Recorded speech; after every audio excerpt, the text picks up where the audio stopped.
speak of you, and we can start. Right, so hello, let's dive right into the topic because it's a really interesting one. And so many of you are asking us this question of how do I prioritize when everything seems to be super important? So welcome everyone. This is one of our monthly Q&A session that we do with Satu live, and we always choose a topic that is relevant to our audience, such as the topic of today, managing time. So what we're going to do today is we will focus on some of the common problems that we notice people do when they manage their time. And that is why they're getting themselves into an overwhelming situation. They look at their to-do list, it's far too long, they don't even know where to start. That causes a lot of stress, a lot of frustration. So what can we do? We're going to look at the common problems, and then we will give you some tips and ideas of how to alleviate that problem and how to manage your time more effectively. And when we were preparing for the session with Satu, we thought, well, we could certainly talk about the time management tools that play a major role in helping you being more effective. But there is so many resources that you already have. You can Google them, you can check on YouTube, there is so much stuff. And so we have agreed that we will not focus on the tools. We will just mention them so that if you need some suggestions, you know where to go to, but we will really focus on things that myself and Satu, who've been, studying this topic quite a lot and practicing ourselves, we notice that these things are less talked about, yet they make a tremendous difference in how you manage your time and how you feel about it and how you get more stuff done without that overwhelm that we're talking about. Yeah, so that's what we will do. And just a brief introduction. If you're seeing me for the first time, my name is Alena Huberova, and I'm the founder of the She Leads program, which is a holistic development and leadership program for women in management. So when I talk about myself, I always say I'm something of a hybrid between coach, mentor, and guide for female managers, helping them to tap into their inner strength and inner potential in order to be amazing managers. So that is what I do. And Satu, my dear colleague Satu is here with us. So Satu, I'd like to give you a space to introduce yourself as well. Thank you, Alena. My name is Satu Ahlman, and those of you who haven't met me yet in the previous sessions, I have the company called Saga Performance. So sagaperformance.com if you want to check it out. I work as a performance and leadership and culture advisor for corporates, but also for private clients. So I help people, groups, leadership teams to get the best out of themselves, and actually for corporates also to build those kind of high-performing healthy cultures, whatever that means for them in their space. So definitely this topic is close to my heart, and this is something I talk with my clients and myself regularly. How do you get the best out of your time and yourself without draining yourself? Absolutely. So that you don't end up with this never-ending to-do list that only frustrated, right? So Satu, where do we start? Because we have defined several important topics that we want to talk to our audience about. So what do you suggest? What's our first point? I think we need to start with the common issue, what everyone is facing with those to-do lists. So what are really the issues and the feelings that we get when things get out of our hands, out of the control, and then like, where does it come from? What are the symptoms? And then start solving them. Yes, absolutely. Well, the first thing that always comes to my mind when people ask me about time management is this. I believe that we have a wrong relationship with time. Somehow we feel that there is time for everything, right? And I think that we have totally unrealistic expectations as to the amount of work that we can do in a given space of time, right? So let's start there. We don't have all the time. And so we really need to stop and look at all these different tasks that we have set ourselves to do and start asking ourselves some key questions, because if you like it or not, you won't be able to manage it all. And that is where prioritization comes, right? We really, really need to evaluate this task. Is it something that I should actually be doing? Is it something that I should be doing right now? Is it actually necessary that I do that task myself? You know, is that the thing that I'm actually best at? Or could I maybe give it to someone else? So we constantly, everything that comes our way, we constantly need to prioritize and ask ourselves, is it something that I should be doing? Yeah. And just one thing, yeah. Sure. My clients are often saying, yes, Alena, you know, this is easier said than done, because then I have my boss coming to me and I already don't know where my head is, and my boss gives me yet another project. So how do I deal with that? And there I think we can use a very nice and simple strategy. We just introduce our boss to our to-do list and to the prioritization that we have given to our to-do list. And we ask our boss, okay, so I am very happy to do this, but that means that I will need to postpone this or that. So what would you like me to focus on first? Yeah, so the prioritization is key always. Yeah, because you cannot do it all. Yeah, that's a great introduction, Alena. I think it's a constant battle that many of us have to face, saying no to something, saying yes to something, and working on this to-do list and making decisions that sometimes are tough. We have to say no to people with their requests and all that, and that causes stress. So yes, you need to have those tools to work on that, but also I think you need to look inside of yourself. How are you actually feeling? Where is your energy coming from? What is taking energy from you, so that you understand your own capacity on everyday basis? And that will also help you tremendously when it comes to staying on top of things. And you will have to admit to yourself that you cannot be on top of everything at the same time, 100% on all fronts in your life, private, work, everything. It's impossible. So a lot of us battle with this kind of, I want to be a high performing executive or an individual in my private life and with my friends, with my family, and be on top of things at work. And letting go is probably the hardest thing that we have to do sometimes, and saying that 80% is good enough. But it doesn't have to mean that you're doing less quality. You can still create amazing results just by focusing on the right things and managing your own energy levels in a better way. And probably by doing all this prioritization and going through your to-do list and using some tools and techniques, you will figure out that actually some of the things matter more than the others. And as Alena was saying, delegation is one of the big things. Finding others who can support you, but you need to do the work. You need to sit down, take a moment to start analyzing your productivity and energy. Yeah, and also analyzing your goals, right?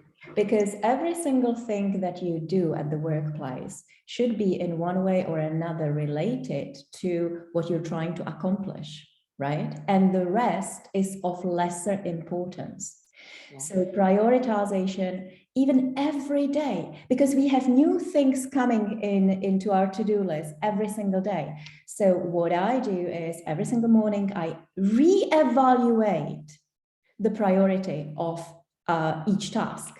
And some of them I kill straight away, because I know that, yes, they are nice things for me to do, but they do not have the weight or the priority over other things, because they do not get me closer to the objectives. And Satu, something else that you said, this 80-20 rule is really important in the prioritization process, right? We know for a fact that the 80-20 works in time management as well. It works in all aspects of our life, but in time management specifically, we know for a fact that it is only the 20% of your tasks that contributes to the 80% of the results, right? So choose carefully. Exactly. And that requires that you analyze the task that you have, and that you really sit down and figure out what are the priorities and what is giving you the results, both for you, but also for your work and so on. Yes, absolutely. So this is kind of addressing the common problem number one, unrealistic expectations. So if you want to handle your time better, start with prioritization. Even every single day, you need to evaluate what should you be doing first in the day. So that's one thing. Then another thing that Satu has kind of mentioned already in the introduction is there is a lack of concentration and focus that contributes to this whole overwhelm, right? If we are able to fully concentrate, to fully focus on what we are doing, we will be in a much better space, because we will be able to do more. We will be able to do more with less stress, and we will feel much more effective and efficient. Yet, we don't do it. So let's talk about lack of concentration and focus and what you can do, what we can do about it. Satu, what are your ideas? Yes, there are distractions all the time. There will always be distractions. Either it's other people, or it's notifications, it's emails popping up, and you need to manage that. Of course, at a workplace, you cannot very easily block out other people, but at least what you can do is you can have a silent way of working, that you don't look at your notifications, you don't have those pop-ups hopping on your screen and all that. So you need to steer what is an acceptable amount of distractions in your life, that you can find that quiet time when you need to have focus. And I think we are really, really bad in being bored, people in general. I think that's another topic that I could go on and on about, but I think we need to practice doing nothing. That is a key for finding focus. So it's not about eliminating all the distractions, because that's impossible, but you need to train your brain to do nothing, to be able to recover and regain that energy. And that's something you can do during your workday or in the evening. Actually, any time of the day, you can do it in small pieces, small sessions, or longer sessions. You choose how it works for you, but we need to let things go. We need to create situations where we actually can feel bored. And only by doing that, we can train our brain to then be sharp and focused again when we need it. Absolutely. You know, many of us assume that we have a capacity to focus on hard work on a critical project for long periods of time.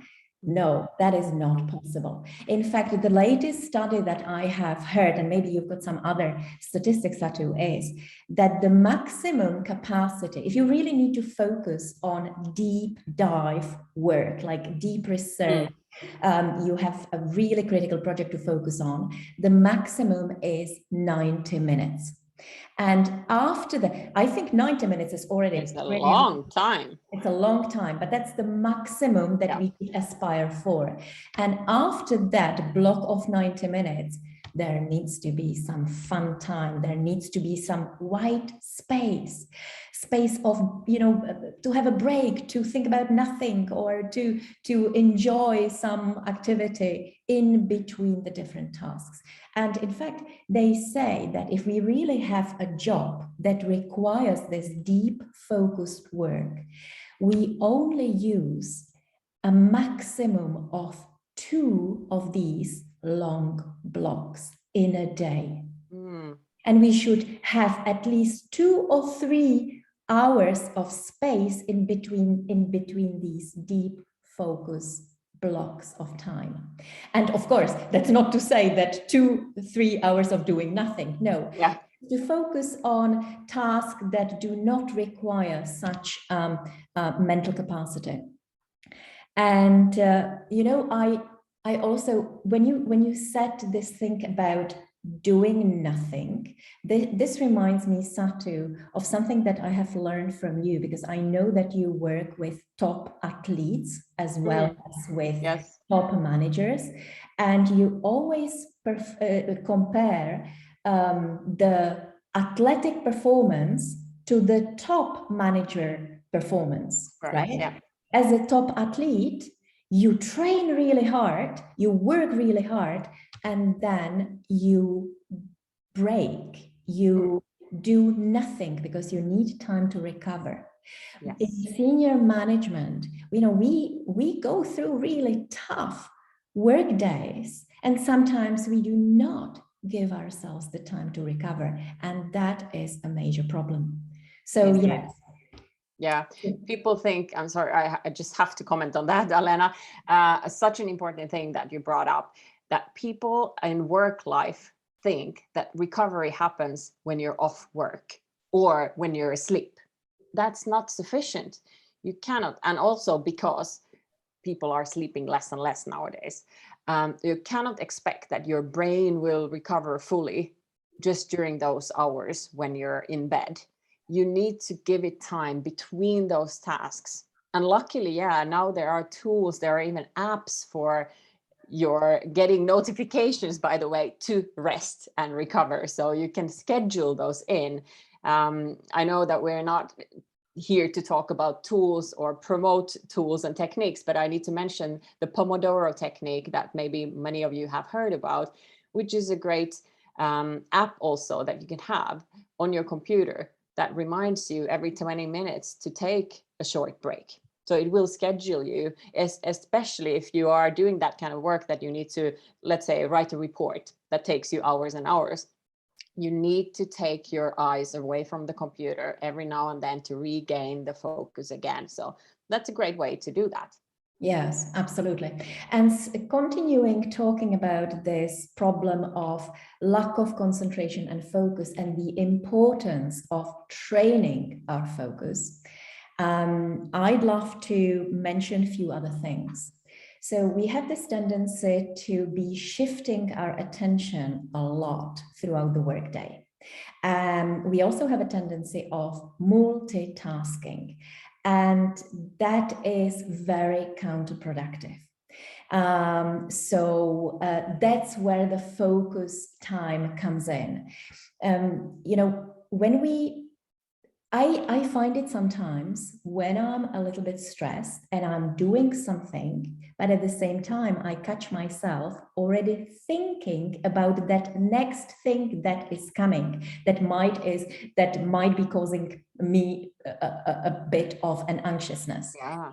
So no, when we do something, we need to try to focus only on that thing and eliminating everything else. As you said, all the distractions around that can be that can be external, but also all the distractions that are internal. Yeah. And there are many different techniques that can help us practice this, such as breathing techniques, meditation. All these things are tremendous in order to build the focus as a skill, so that when we really need to do the focus task, we can zone into it and focus on the task at hand there and then. So that's one thing that I wanted to mention. And another thing I wanted to mention is the attitude that we have towards the task that we're going to do, right? Because when you pick up that task, you know that you have to do this one thing, and your immediate reaction is, oh my God, I don't need to do this. I'm so bored. This is going to be horrible. What a waste of time. You're already wasting time. Yes. And the fact that you're feeling totally unexcited about the task that you're about to do, it slows you down. It puts you into the wrong mental state. You will not be as effective in tackling the task. It will take you much longer to do the task. And so the message that I'm trying to get to is, make sure that you are in the right state of mind when you approach any task. If you're bored, if you feel negative towards the task, that's not the right state of mind that will help you be effective, right? Yeah. So I really wanted to address this. Well and said. there, I wonder what is it, Satu, you do, but I always try to ask myself, hey, so I have this task. Well, it's not the best thing that I would enjoy doing right now, but I know it's necessary. And I remind myself, why is it I want to do it? What is the output or the outcome doing that task will enable me to do? What's the benefit of doing it, right? And that immediately changes my perspective. Yeah. That's so important. Yeah, I agree with you, Alena. I do the same thing. And I think having that sense of purpose and your vision, the big picture, what are you after, that helps a lot. And that's has to be very clear in your mind. Like, why am I, what is this small, boring thing going to contribute on? Because then once you find the why, that will give you the motivation. And not everything will be fun and super exciting. And that's not supposed to be that as well. And we need to, as human beings, accept that sometimes we do boring things. And there's a purpose for that as well. We need to have those highs and lows. It's natural. But unfortunately, today's environment has somehow twisted it a little bit into the wrong direction, that we think a lot of times that everything has to be exciting. We need these dopamine kicks from everything we do. That's why we need the social media likes and we need this and that. No, actually we don't. We need the opposite. We need the downtime. We need the boring time. We need the boring tasks as well to be then able, as you said, Alena, earlier, focus and do the top performance when it's really needed. Yes, I totally agree. Right.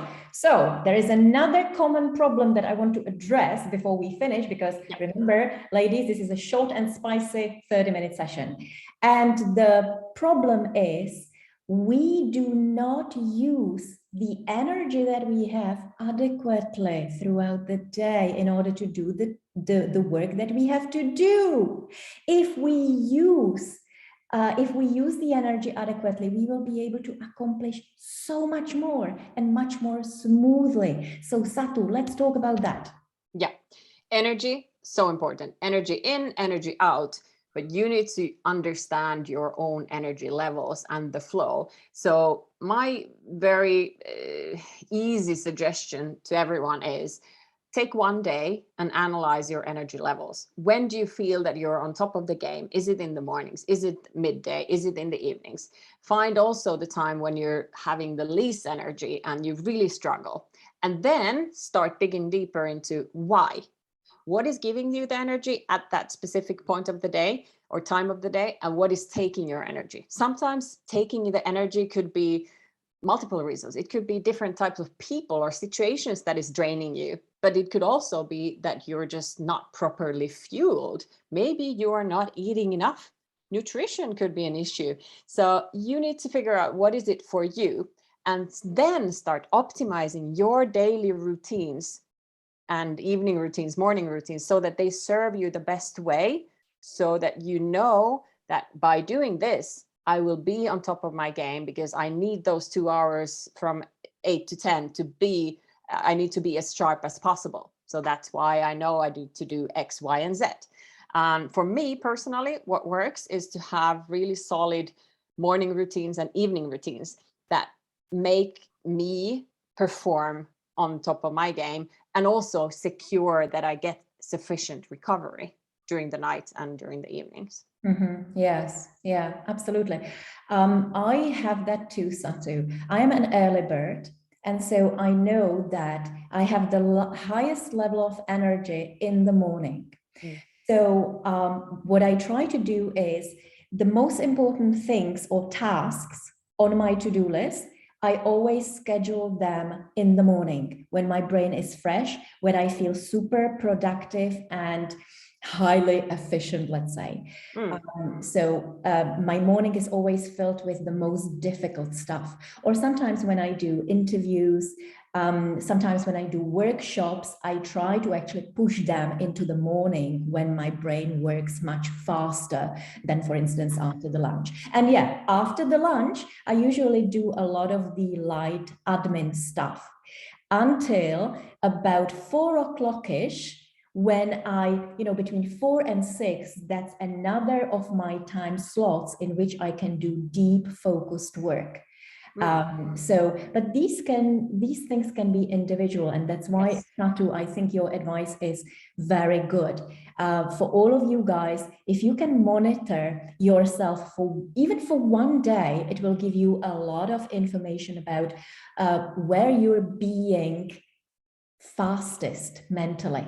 And that way you can organize yourself accordingly, and you can really schedule the different activities in the times of the day when you're most mentally active. So that is really important. Also, I wanted to mention, our body reacts to the, how can I say it? Or let me give you a direct example that's going to be easier. Our mood and our energy level is directly linked to the light exposure. And so I don't know how you have it, Satu, but I feel so much more energetic and productive in the summer. And there is a scientific reason. The light exposure, the skin exposure to the light, it gives you more energy. And so another tip, right? If you really need, even if we are in the middle of the winter and you have something really important to do, an important meeting to conduct, I tend to get outside, at least for a few moments, to get some light exposure, because I know that it will impact my mood. I know that it will impact my mental capacity. So try to get fresh air as well. Absolutely, fresh air, sun exposure. So let's try to get advantage of these things that we all have access to, right? The daylight. Yeah, indeed. And if we don't, then we need to use some artificial tools. They can make a huge difference. But yeah, let's keep that in mind. So it's 12:59. We will need to wrap this up. We could go on forever because there is so many things. Absolutely, so many things. So I will wrap this up. We have talked about 3 major problems and how you can overcome them. The first one is unrealistic expectations. You sometimes believe that you can manage it all. Well, that's not going to be possible. And so prioritize every time. Before you jump into doing something, ask yourself, should I actually be doing this? Should I be doing it right now? Or could I be doing it a bit later? Because it's a superficial admin task that I can do after lunch. Yeah, so prioritize all the time. That way you will feel in a bit more control of your working day. The second problem we talked about was the lack of concentration and focus. And so our advice to you is practice concentration and focused exercises. try to be very careful about shifting your attention. Every time you shift attention from one thing to another, you're losing time, because it takes you some mental time in order to start focusing on a given task. So be careful about shifting time, about multitasking. That's not productive at all. Also, if you really want to concentrate and focus and be efficient, be in the right state of mind. Yeah, if you are bored, if there is no purpose behind what you're doing, you know what? You might as well drop it. You're not going to be effective. Identify the time wasters in the day. As Satu mentioned, eliminate the distractions, because that is taking your focus away. And the third problem area was the inadequate use of energy. So identify when you are being most productive, when your mind works at the fastest, and then do your most important tasks during these time frames. Yeah. And use everything at your disposal, including the sunlight, because it affects your productivity, it affects your mood. So with this, I would love to close our session. Satu, I know that you need to disappear, so feel free to disappear. I would just ask our audience to drop me a note and to give me one interesting point that they have taken from this discussion, one thing they found particularly relevant, or one action point that they have taken for themselves as a result of this discussion. I would really love to know that. Yeah. And of course, if you have more questions on this topic, please send us a note. Yeah, so thank you everyone for being here, and we will be looking forward to our next Q&A session. Yeah, remember, in this session, we don't normally take live calls because it's 30 minutes. We take your sessions prior to the session. And to tease you a little bit, in June, we have our 60-minute online coffee talk sponsored by She Leads. Those are talks in which we invite top managers to talk about important subjects. So stay tuned. I will be announcing the session very soon. And of course, if you want to know more about the She Leads program, please talk to me as soon as you can, because we're taking a new bunch of ladies just now before the summer. So thank you so much for being here, and let's continue the discussion in the offline space. Bye-bye.